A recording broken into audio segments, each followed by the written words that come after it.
Good afternoon. Welcome back to House Human Services. Today is Tuesday, March 10, and we are going to pick up H657, our DCF omnibus bill.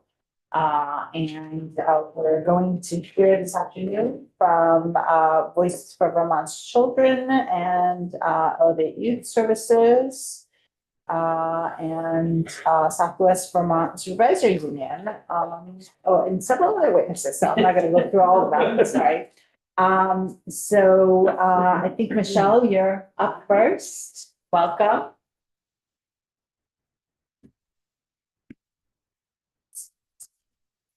The floor is yours. Thank you. For the record, I'm Michelle Fay, Executive Director of Voices for Vermont's Children. I know you're familiar with our agency, but I don't think I've met some of you, so it's nice to meet you. And I'm joined remotely by my colleague, Kate Bailey, who's our Senior Policy Advocate and who's under weather today, so she's sparing you from her dress. I just wanted to, I'm going to be speaking on the Reach Up asset limit, and then Kate will talk about some of the other aspects of the bill. But I want to start with just expressing my appreciation because Voices was involved in reducing the asset limit from, increasing it from 2,000 to 9,000 several years ago. And at that time, we really did advocate for it just to be eliminated. So we're glad to be revisiting that now. And consider that are primarily that would reduce barriers that we're asking folks to be work toward economic self-sufficiency, and at the same time saying you can't save enough money to buy a car with cash, which is something that a lot of folks with bad credit have to do. Also save up enough money for a security deposit, first and last rent, could easily exceed that amount. And also just not letting people have an emergency fund. You know, that's good budgeting behavior. So we got to be supporting that. We also heard from partners at PCCs. We've been doing a listening story collection project with families who are receiving Reach Up, and several of them, spoke very highly about their economic services caseworkers, about the support they offered, and said it can be hard to reach them because they are overworked. They are doing an amazing amount of work. And so it feels like streamlining the bureaucratic process and having these caseworkers be able to focus on the support that they're offering Reach Up families would make a lot of sense. The other thing I wanted to point out is that other programs already have exempted assets from eligibility determination. So it feels like this is a way to align our eligibility rules across programs. Back in 2017, when we looked at this before, JFO ran the numbers and said that there would be no additional cost. The difference between going to 9,000 or 10,000 and just removing the asset limit altogether was negligible. So it's that. The other thing that was not in our original testimony that, or in our original request for the legislation was the impact of lump sum payments. When I started thinking about how to really make sure that removing the asset limit actually allowed folks to get in assets, build savings, the lump sum payment policy right now can be a barrier to that. So right now, if you would receive a lump sum payment, it's treated as income, and it is basically divided by your benefit, and that's the number of months that you lose eligibility. And so you have to spend it down. There are a lot of exceptions. I want to say there's a lot of carve outs. Again, that just leads to a lot of complexity in the rules, and it creates a situation where Reach Up caseworkers are essentially like forensic accountants, having to go through line by line and decide which thing can count and which thing doesn't. There are across the country, states handle these things differently, and several states across the country now already count lump sums as assets rather than income. And we would recommend a similar change here in Vermont in combination with the elimination of the asset test. Just to summarize the reasons for this, it would reduce disruptions in children's economic security. We know that there's a lot of churn in the Reach Up caseload when people aren't able to get their materials back in time, or they lose eligibility because of earnings or because of lump sum. And so we want kids to have stable household income. It's good for kids, and it's important. It's also would allow both families and caseworkers to focus on the real purpose of the project, which is economic mobility and asset building. And finally, would incentivize mutual aid and resourcefulness in the face of diminishing state income support. So we have a situation where this committee and House Appropriations have acknowledged the inadequacy of the Reach Up grant, right? It hasn't had an increase since 2021. It meets 40% of bare bones survival budget. So we're simultaneously holding these benefits at a really insufficient level and then penalizing families for being resourceful and trying to fill that gap. And that feels very problematic. I just had a couple of quotes to share from the families that we've been talking to through our partnership with the Parent Child Center. And these are just a couple that relate to these policy issues, which is the frustration they feel that when they try to save, they lose their benefits. We're barely scraping by. We can't save anything because we'll have our benefits decrease or lose them altogether. One person said it took them 5 months to save some money to find a vehicle that would fit their whole family. I share this map just to give you some sense of the context that TANF policies vary wildly across the country. But when you look at this, the green and the light blue states are, the green states are states that have no asset limit.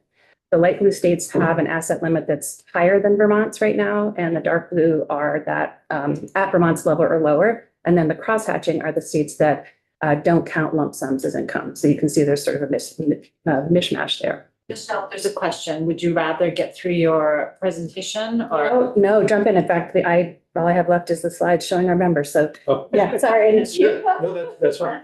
Just while you're discussing the lump sum,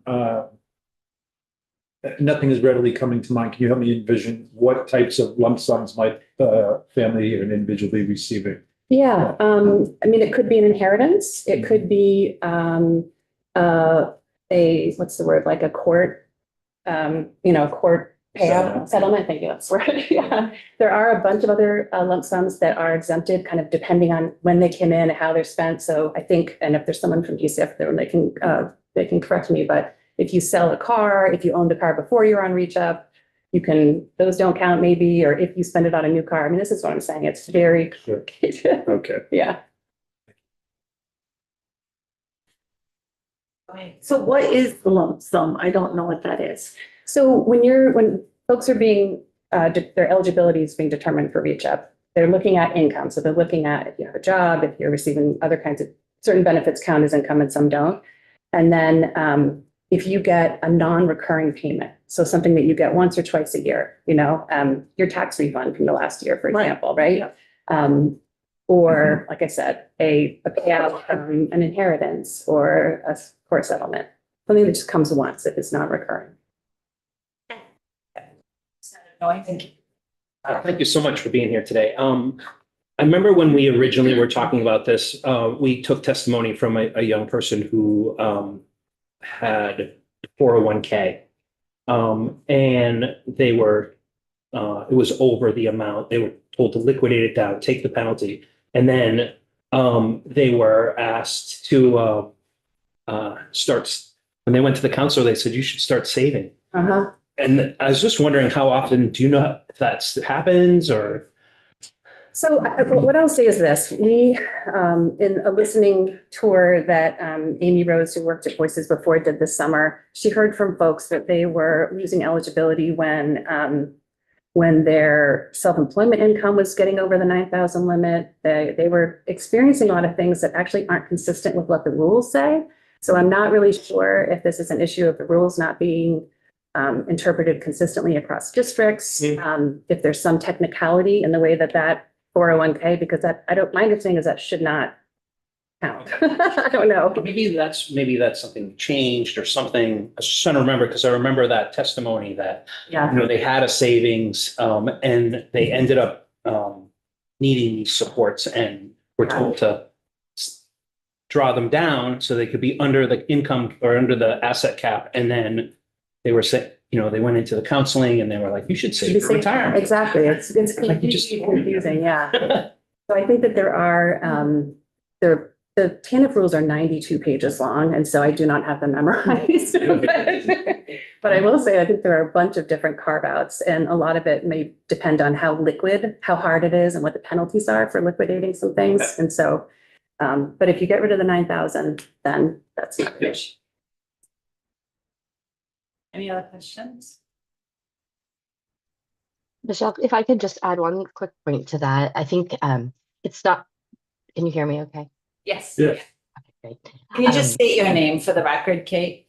Yes, I'm Kate Daly, Senior Policy Advocate at Voices for Vermont's Children. And thank you so much for letting me join virtually today and keeping my germs to myself. So it's not just about when you receive this lump sum being able to spend it down, but the rules as they currently are stated is that there's a right way and a wrong way that you can spend it down. And there's a lot of time and resources gone into figuring out which types of spending down that money will count towards receiving your benefit again, or which will still add to this formula that extends the time that you are no longer eligible for benefits. So for example, there was a client who wanted to pay down credit card debt, and they expressed that they worked with the Reach Up beneficiary to go line by line through their credit card debt statement, and some of the like medical debt that was recently incurred would count as part of the spend down to help them get their benefits back, but other credit card debt wouldn't apply. And so they couldn't just, as they wished, spend down their credit card or pay off their credit card debt, but rather had to go through this really specific calculation that took a lot of time and energy and really took away their own agency to decide how best to use their money and save for their future. Okay. You can proceed. I think I'm going to hand off for the rest. Yeah. We're up, Kate. Great. Thanks. Yeah, these are our coalition members in the Reach Up group. And I'm going to switch over to section 3, which talks about the Social Security benefits for foster youth. So Voices for Vermont's Children is in support of this section, and we really appreciate this overdue correction to this current Vermont practice for Social Security beneficiaries in the foster system. There are currently 28 states and jurisdictions, including Washington, D.C. and the city of New York, and that list is growing, that have currently outlawed this practice or put in at least some partial reforms in place. Vermont is one of 19 states that are currently considering pending action. So disabled foster youth and those who have lost a parent have compounded barriers to safety, security, and well-being across the lifespan. They are overrepresented in the foster care system, and they are less likely to experience permanency through reunification, through adoption, or permanent custody. It's an estimate that about 10 to 12% of children and youth in the foster care system are eligible to receive some type of Social Security benefit. The federal law requires that these benefits be used in the child's best interest for unmet needs. It's important to note that not only are these beneficiaries facing compounding barriers, but when they age out of the foster care system, it's estimated about 40% nationally of disabled young adults in particular face homelessness within 2 years of exiting care. So it was also mentioned last week during your first round of testimony that human trafficking is a concern, and really promoting financial security for independent youth who have aged out of the system is one of the best ways that we can decrease the risk of human trafficking. So this is a graphic from the Children's Advocacy Institute out of the University of San Diego School of Law that shows how these Social Security benefits could be applied for these foster youth aging out of care. And research shows that most foster youth would use these funds available to them in the capacity listed here. So that includes housing, food, education, and childcare if they are early parents. Fewer than 3% of this population obtain bachelor's degrees. 43% are unemployed by age 21. And 71% of young women in this demographic end up pregnant by age 21. Again, these are national statistics, but there's no reason to think that this wouldn't bear out similarly in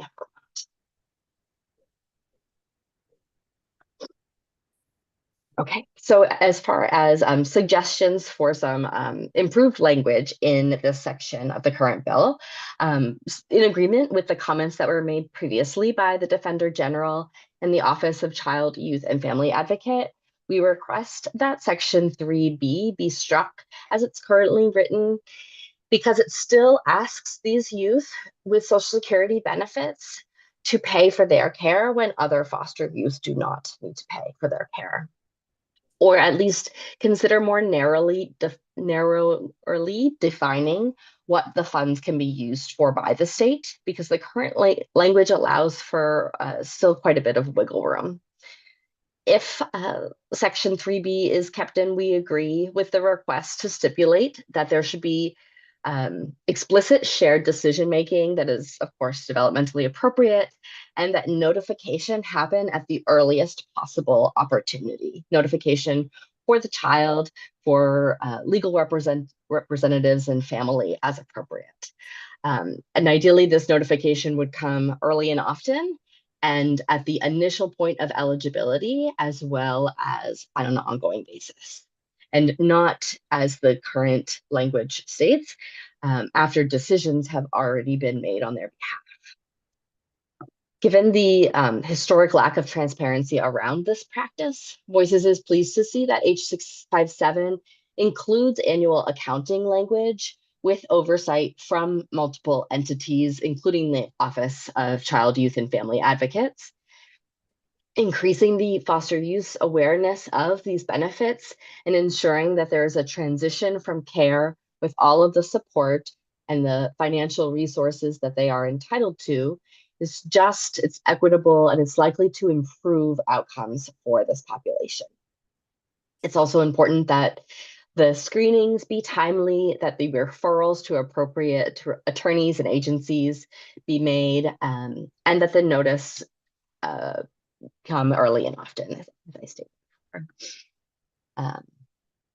This is just a copy of the letter that was sent from the top federal child welfare official out to Governor Scott on December 8th, 2025, as well as many other states in the country, requesting that the governor issue an immediate executive order to, quote, stop the interception of children's survivor benefits and conserve them for the child's unmet needs. This is just a reiterating that this is the opposite of equitable for the state to be singling out disabled youth or those who have lost a parent and charge them for their cost of their custodial care simply because they can without consent or notification. There's a young person who grew up in foster care who summed it up well in a 2021 NPR investigative story that said, it's, quote, it's really messed up to steal money from kids who grew up in foster care. We get out and we don't have anything or anybody. This is exactly what survivors' benefits are for. So in conclusion, these are the two sections of the bill that we're focused our testimony on today.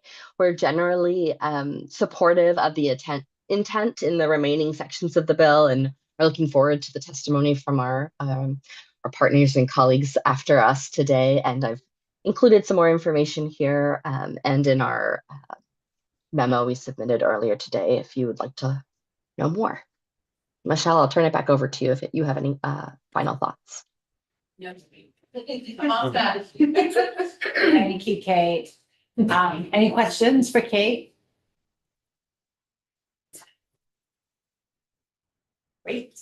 Thank you both so much for being here. Do you want to go? I actually do have a question for Kate as I was thinking about it.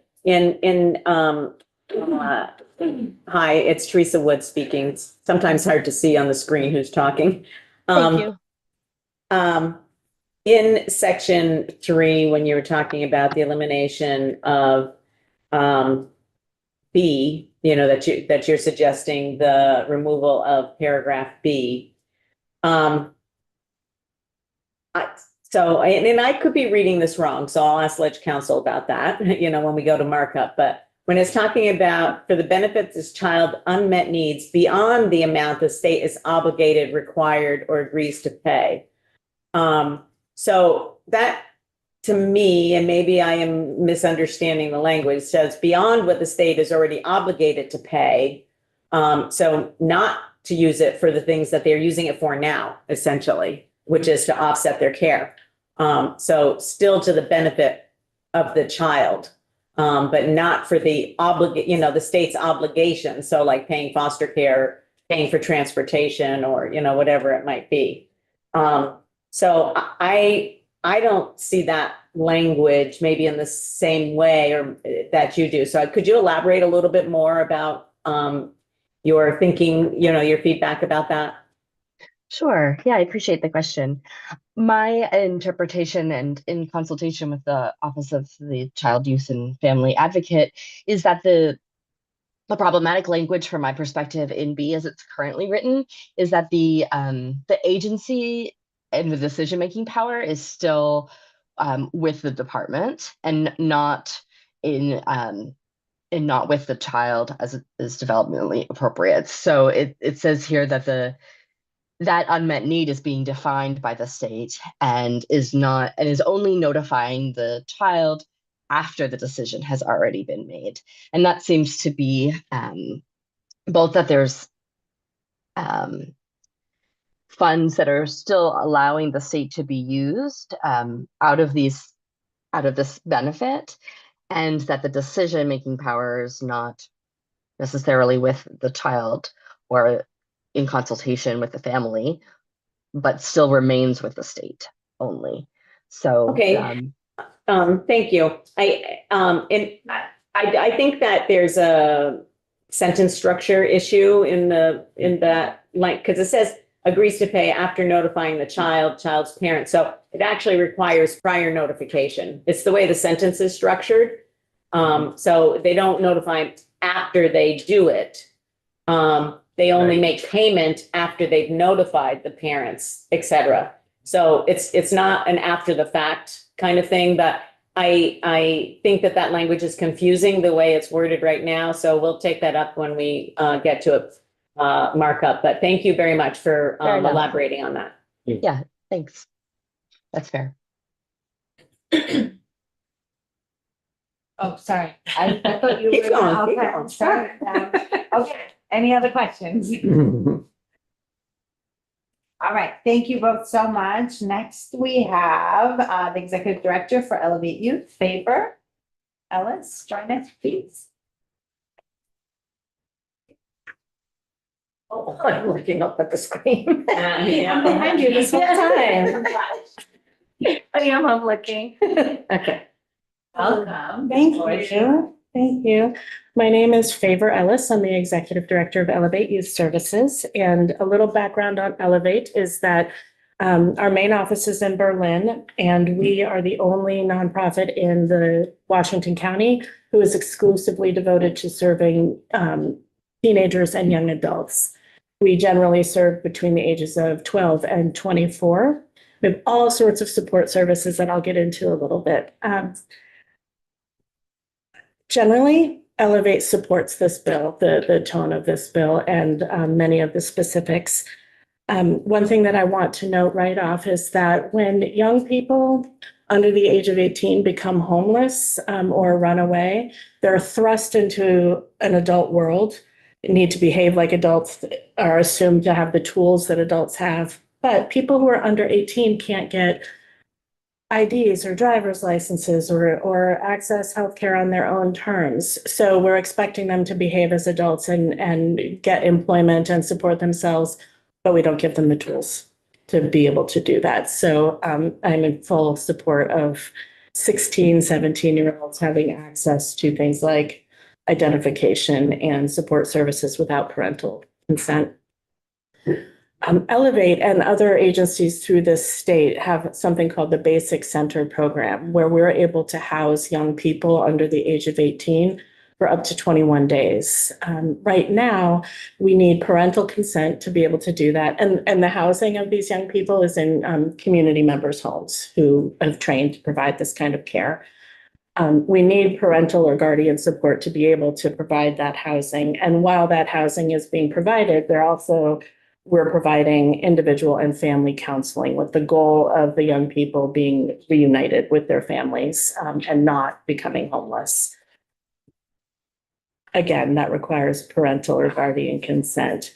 And I would like to say that we have no systems in place for those young people who stay in the shelter homes for up to 21 days and then aren't able to go back home. There are no shelters in the state that provide safe care for young people. So in the document I shared with you all, I want to stress that we need to, if we're going to put this in place, even if we don't put this in place, we need to provide services and support for folks who are on the streets, who aren't receiving family care, to have access to all the care that is available in the state.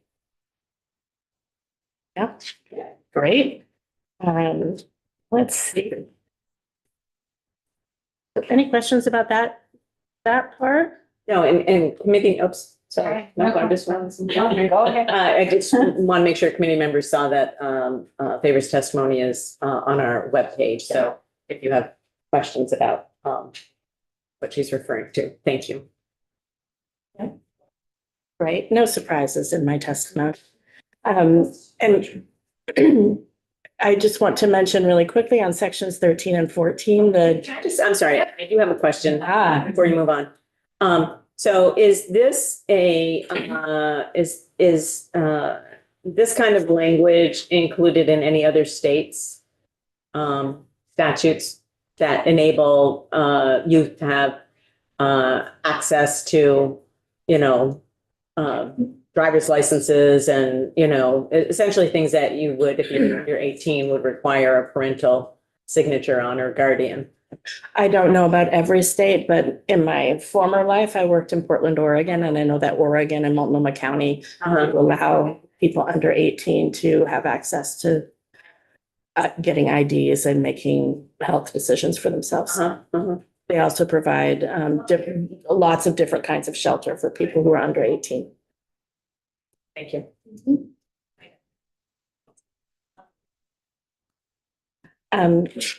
My response to sections 13 and 14 are easily summed up by just saying, let's not put more barriers in front of young people. Let's create a system of ease and care while we're providing them shelter and services. So are you, I'm trying to understand this 21-day period thing. Is that is that something that is is that like a HUD requirement, or is that, some federal rule that I don't know about? I just trying to figure out, because it's very specific time frame. So It's part of the federal contract. okay. And so are you able to extend that at all, or is that just the maximum that you can do?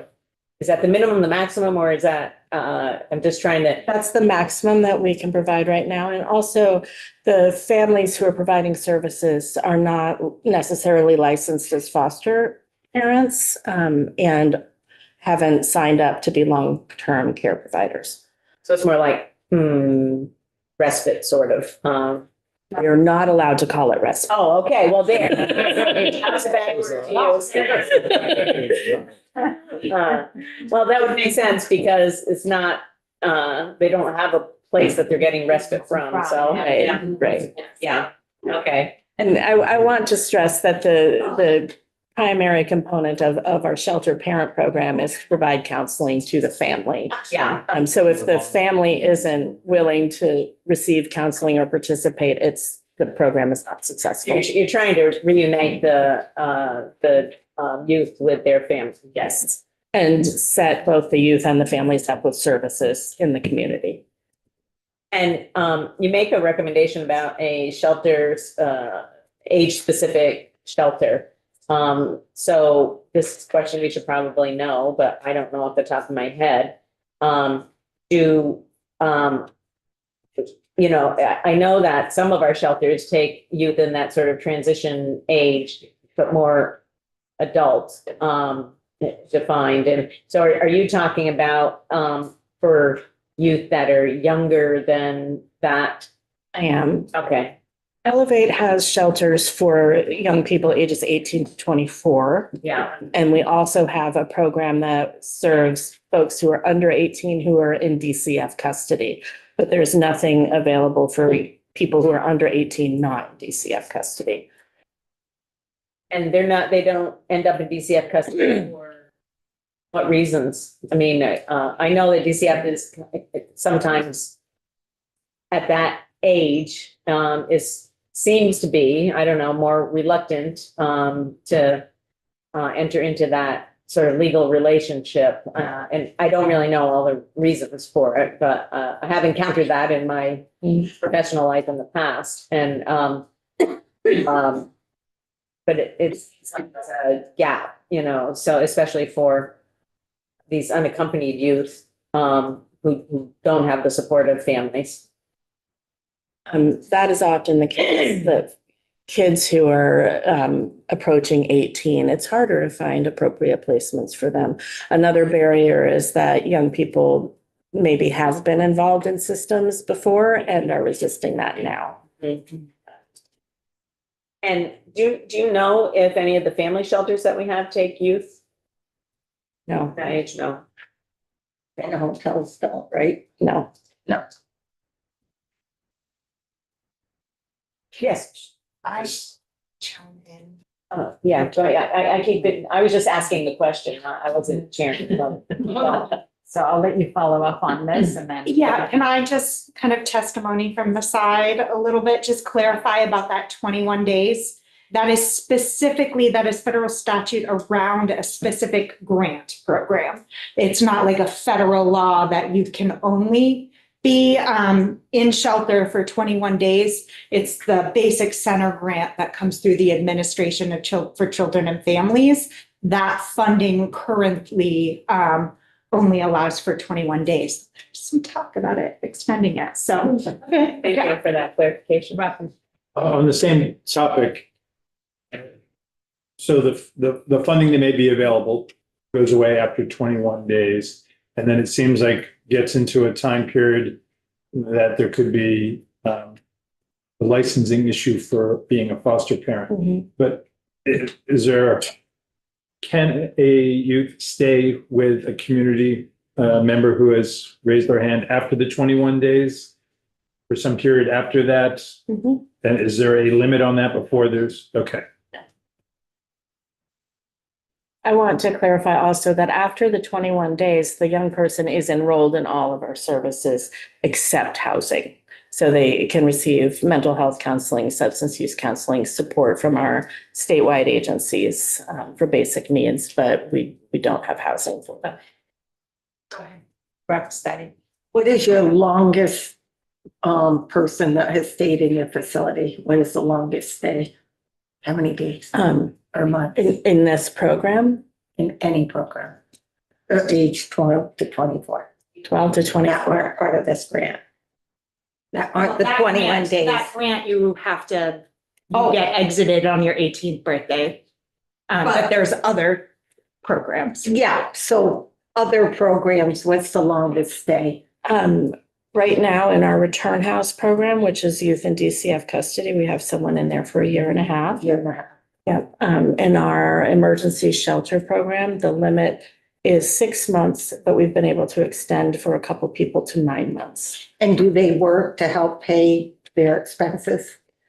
With the emergency shelter program, a requirement is that they're in school or have a job, and they don't need to pay us, but they need to save money so that they So can they- move to independence. So, And that's part of their case management plan. okay.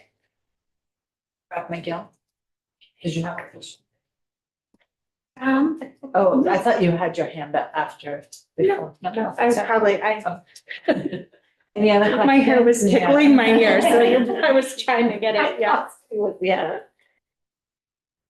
Well, to remember, we're not at an option, because I tend to do that too. Thank you for being here. Oh, thank you. Appreciate it. Especially since you're, how new to the job are you? Yes. Taylor? I mean, I've been in the job for a year and a half. Really? Okay, that's, all right, I was thinking it was Time earlier. flies. All right, well, your first time testifying in our committee, so Yes, thank you for being And then I here. do need to head out for lunch. Okay, next we have Trisha Wright. In the room? It's gonna be on the phone. Oh, and she's gonna be. Nicole is Oh, here. and Nicole Aversano. Am I saying that right? You are, yeah. Great. Well, welcome. Thank you for joining us. Thank you for The having floor me. is yours. Okay, do we just kind of jump in? Just say your name for the record and provide your testimony. Do we have your comments on our website? I haven't looked yet. Yes, I see. Yes. The floor is yours. Go ahead. All right, I'm Trisha Wright. I'm Nicole Aversana. Good afternoon and thank you for the opportunity for us to speak. We serve as family engagement specialists at the Southwest Vermont Supervisory Union. I'm currently acting as homeless liaison for our district as well right now. One of our primary roles is to help case manage students and families who qualify under McKinney-Vento. And that means they're homeless or have housing instability. Our current numbers right now are over 27 actively enrolled unaccompanied youth within our district. 20 of those students are served at the high school level. And unfortunately, we do have students as young as elementary level that are unaccompanied. So, I don't mean to interrupt, but that's like a shocking, statement. So the elementary school age kids, they don't have DCF involvement at all? Not at this time. And they're unaccompanied? Correct. Not living with their guardian. In that standing pattern of I'm here sometimes, I'm there sometimes because my aunt can take me today, but my uncle might take me tomorrow. Yeah. Just bouncing and Between family members and friends? Yeah, okay. Okay, McKinney-Vento defines our unaccompanied youth as a child or youth experiencing homelessness who is not in the physical custody of a parent or guardian. For our unaccompanied youth, barriers show up in places most of us never think about. Majorly medical care, accessing medical care, dental care, mental health services, medical insurance, opening a bank account, accessing housing or shelter, obtaining identification cards, such as non-driver's license or driver's ID or learner's permits or driver's licenses. In Bennington, since we've started, we've developed a collaborative task force to help educate and advocate in hopes to enact some change in our community for this vulnerable population. So then, like our high school kids, securing employment can also become cumbersome when students don't have access to those personal documentation, such as birth certificates or social security cards. These documents are required to gain employment in most cases, and students often need them to support themselves. Most of our students are paying for food, transportation, clothing, and even a place to stay. And without the access to these documents, the simple act of trying to work has become more stable is another barrier placed on them. So I'm gonna read kind of like an impact statement of a student I work with. My office is at the high school, so I'm stationed in the high school and I support majority of our unaccompanied youth. With student permission, I'd like to share the story of an unaccompanied youth I support and the systematic barriers that they have faced. If I had to describe the unaccompanied youth that I work with in a single word, it would be resilient. And this student is truly the embodiment of that trait. We first met during the 24-25 school year after they were referred to me due to their living situation. Having lost their mother, who was their primary caregiver at a young age, the students spent years moving between relatives before landing in a volatile living situation with their father. By age 15, they were frequently kicked out of the house during conflicts, left to figure out on their own where to sleep and how to get to school. Despite these hardships, they continued to show up. They learned to advocate for themselves and built a network of trusted adults who helped them navigate systems that were often inaccessible without a legal guardian. An example of one of these barriers occurred when the student worked incredibly hard to pass their driver's license road test. Before even reaching that moment, they had already navigated the complicated process of enrolling in driver's ed, which is really difficult in Bennington, actually, worked with school staff to figure out how to pay for that required course. Which is also a hard task. And secured access to a vehicle to take their road test. After passing, they were issued a temporary paper copy of their license. However, they were never able to receive their actual driver's license because they no longer had access to the required documentation and could not obtain guardian signature. What should have been a proud milestone became a moment of loss for this teenager as their guardian refused to sign the paperwork and provide a copy of their birth certificate. Unfortunately, the student's temporary junior driver's license eventually expired, leaving them unable to drive for several months, stripping away independence that they worked so hard to achieve. I'm happy to share, however, that the student will soon turn 18 and plans to retake the road test as an adult. Imagine the message this sends to a young person. You can do the work, you can pass the test, and you can follow every rule and protocol. But because of a signature from an adult who's not even present in your life, your progress is void. Students like this exist in communities across Vermont. They are capable, they are determined, and they are working incredibly hard to build stable futures. But our systems often make that path harder than it needs to be. H657 is about removing unnecessary barriers and ensuring access to basic life necessities for a vulnerable population. Young people experiencing homelessness are already navigating responsibilities far beyond what any child should experience, especially unaccompanied youth navigating a life without the support of a guardian. At the very least, our laws should not create additional obstacles for them to move forward and build a stable future. When we pass policies like H657, we are providing access to basic human rights. We are simply making sure that protections are put in place and resiliency is not the only thing unaccompanied youth have to rely on. Thank you guys for your time and consideration. Thank you.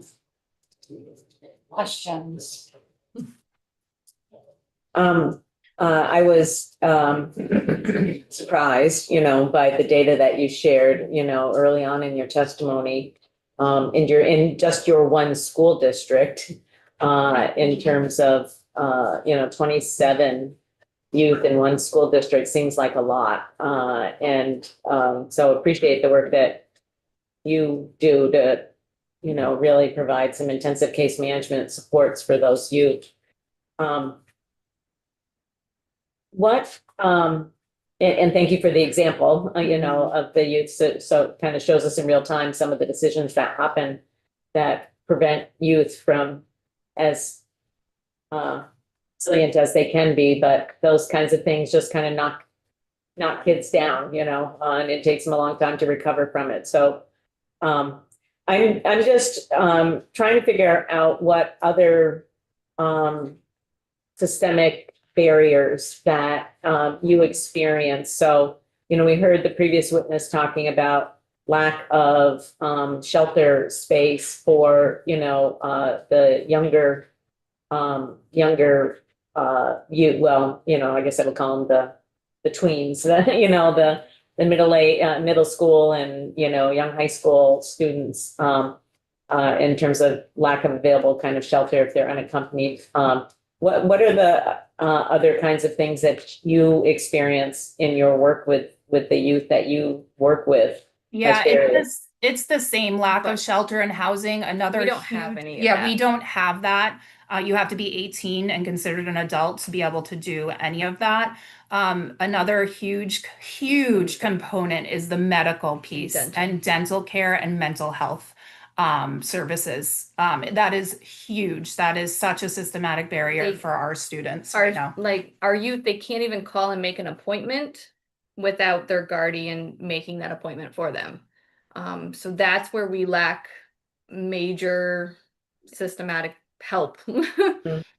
So if a youth is, let's just say in one of the temporary spaces that they find themselves in and not with their parent or guardian, if they come down, with the flu or something and, need to be seen by a doctor, they can't call and make an appointment to go to the doctor essentially. No, and I've worked with some who we've gone to like urgent care and they can't help them until we get consent from some form of a guardian.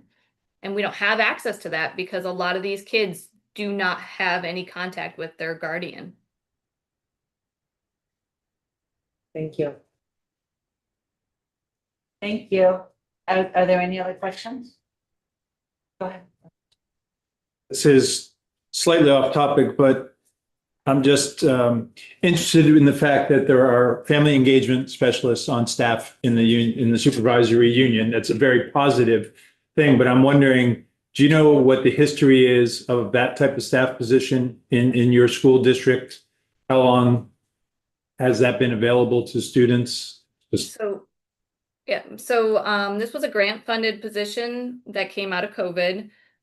We started in 2020, I think. And it was kind of a, hey, we need help with Getting kids re-engaged. Yeah. Families re-engaged. and our homeless liaison had a difficult time managing the population and helping the needs. So we take that on as well.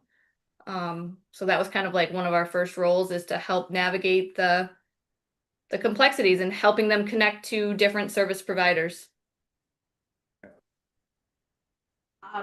Thanks. I just thought of a question. So since you all have been doing this since 2020, can you talk a little bit about the numbers? And, we obviously know that our just unhoused population has grown significantly since 2020. I'm wondering how, just what that increases look like since you've had the position. Yeah, so I'm fairly new in my position. I'm a formal special educator. Last year was my first year in the position I've been in the district for a very long time. And so I know even from last year, our numbers have grown. Trish is looking them up right now. So I don't have access to all data, but starting in 2023, we really started focusing on our homeless and our unaccompanied numbers so that we could apply for more grants. In 2023, we had roughly 130 families that qualified for McKinney-Vento, like students that qualified. Of that, the unaccompanied, it's only ever increased. Yeah.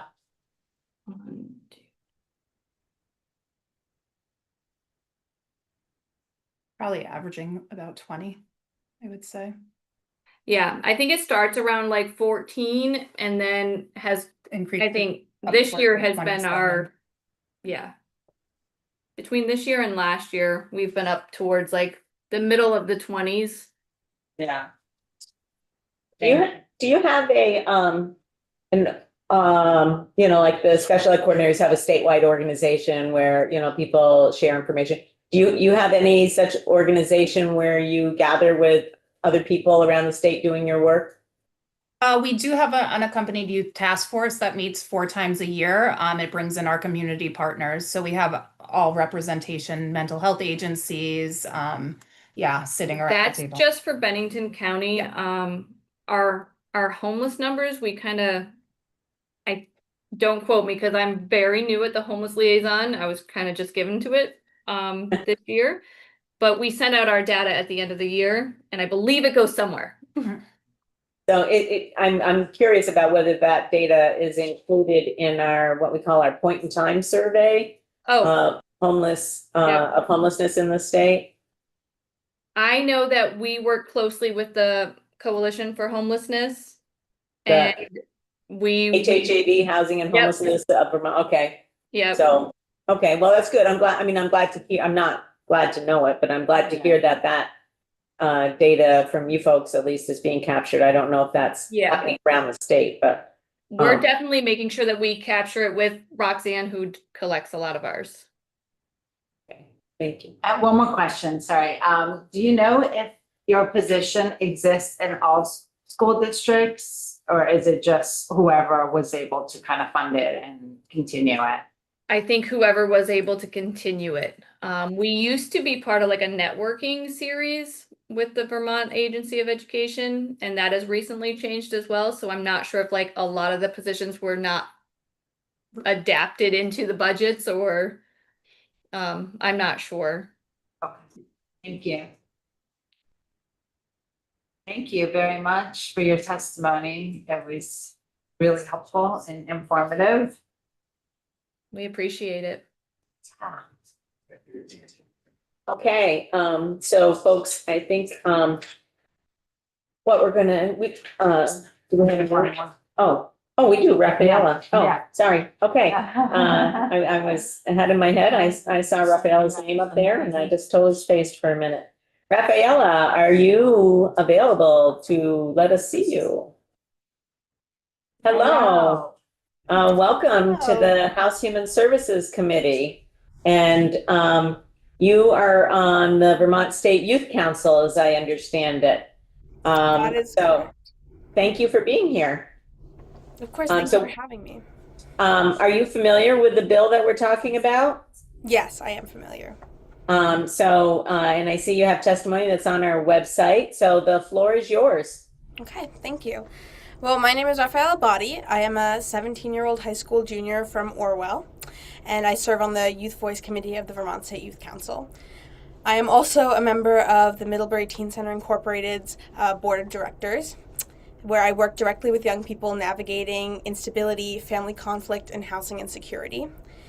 I have seen firsthand the results of unaccompanied youth being denied basic autonomy and what they need to stay safe. And because of that, I am in support of H657, a bill that has been endorsed by the Vermont State Youth Council.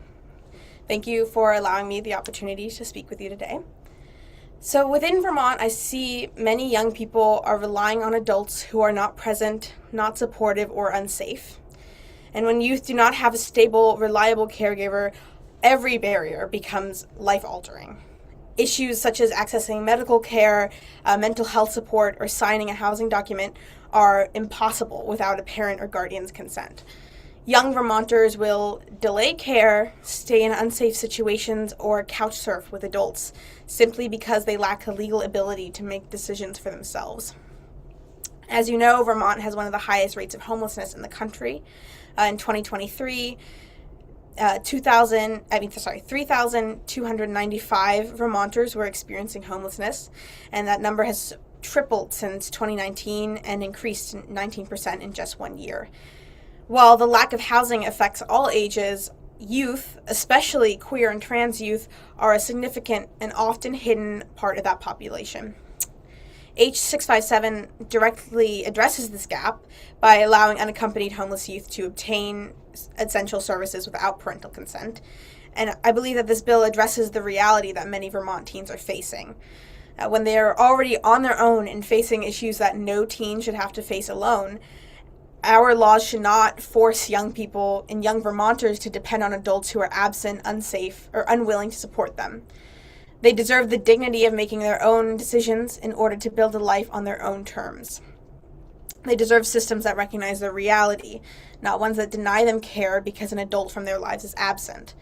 They deserve the chance to make decisions that protect their well-being, rather than being dependent on people who cannot or will not show up for them. From my work within my community, I can tell you that the difference between stability and crisis often comes down to whether a young person can access help at the moment that they need it. H657 gives them that chance. It gives service providers clarity, and it helps youth gain the autonomy that many are already exercising without the legal recognition that keeps them safe. And I will add that allowing unaccompanied youth to obtain a certification without parental or adult consent is an essential amendment to the bill. These young people are already living independently, and therefore requiring consent from an adult who is absent or unwilling to support them is exactly the kind of legal trap that this bill is hoping to eliminate. So an amendment granting teens to self-certify is practical and necessary.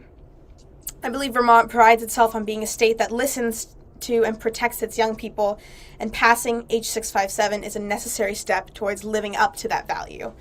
I urge you to support this bill to ensure that unaccompanied homeless youth are not left navigating adulthood without the rights that they need to survive it.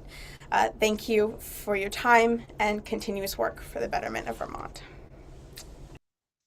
Well, thank you, Rafaela. I couldn't have said it better. Thank you. And thank you for your engagement in your community and the leadership that you show within your community for your peers and for all of the community members there. So, and thank you for your testimony here today. Are there questions for Rafaela? And it's nice to see, of course, the State Youth Council was something that was championed by former Representative Diane Lanfer, something that she sponsored. And so it's nice to see the connection of something that's come to fruition and to see very, engaged youth participating on that council. So thank you so much for being here today. I appreciate it. Well, thank you. I appreciate the opportunity, and I'm happy to answer any questions. And yes, the Thank Vermont you. State Youth Council is an incredible opportunity. Well, I am going to ask one question about that because you said that the council endorses 657. And Yes. so did you folks take a formal vote on that? Did you just have discussion? Was it consensus? How was that arrived at? Yes, so in our last meeting, it was something that I'm on the Youth Voice Committee. The Youth Voice Committee knew about this bill and proposed, and we support it as our council. I mean, as our committee. And so we, the chair of my committee, brought it to the full council, and we did take a vote after having a discussion about the bill. And so we did have a vote, and I believe it was full consensus, all yays, and so all 27 members are in support, I believe. And so That's so we great. did have a vote. That's great. And that's actually, it's really helpful feedback, for us and for us to be able to comment on when the bill is presented on the floor. I think it's important to hear the voices of young Vermonters because these things impact you directly. So thank you. Questions for this witness? Nothing from you, Representative Bishop? Well, there is one thing that comes to mind. I do have one question. You noted that request for an amendment granting teens to the ability to self-certify as being a practical and necessary step. Was there a discussion of that point in particular among the council members? And if so, was there any discussion about any age cap or limit or age that you would set for that self-certification? I don't believe that there was that was brought up in discussion with the full council, but I believe personally, I think that it kind of goes against what the bill is trying to do with removing parental consent.